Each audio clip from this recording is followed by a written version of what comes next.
What can Thomas possibly want after all this time?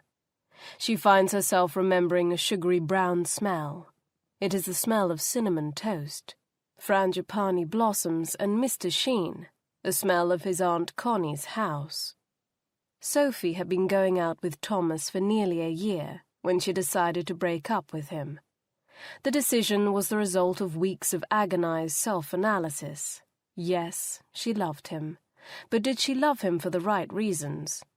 She knew, for example, that it was right to love a man for his kind heart, but wrong to love him for his bank account. It was fine to love him for his gorgeous blue eyes, but shallow to love him for his tanned muscles, unless, of course, they were uniquely his muscles. For example, if they were a result of his profession as a shearer or an acrobat, or from being in a wheelchair. Was it right or wrong to love a man for his marzipan tart? Thomas could cook like an angel, and Sophie is a woman who likes her food. Watching him chop garlic could make her weak with desire, and eating a slice of his marzipan tart was equivalent to multiple orgasm. His seafood risotto brought tears of joy to her eyes. But wasn't that a gluttonous, superficial basis for love?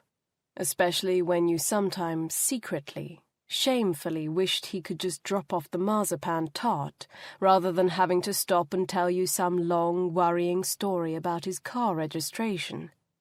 And was it wrong to love someone because he was the grandson of the Munro Baby, and you'd always been just slightly obsessed with the Munro Baby mystery? Wasn't that like loving someone because he was a member of the royal family, when you were really meant to fall in love with him when he was disguised as a simple peasant, and then be pleasantly surprised when he turned out to be a prince?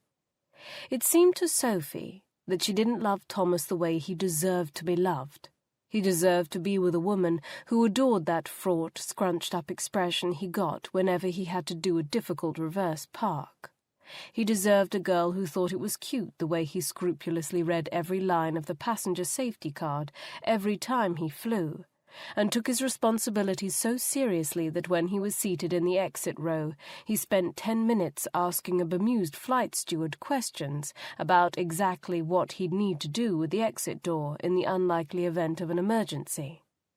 Most importantly, Thomas deserved to be loved the way he loved Sophie.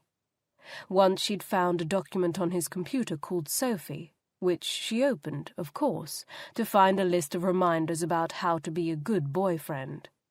As if Sophie was a puzzle he could solve if he just followed the rules. It said things like, if S suggests outdoor activity, don't mention possibility of rain. Pessimistic. Don't say, whatever you feel like, when S asks about weekend plans. Irritating. Reading it made Sophie cry.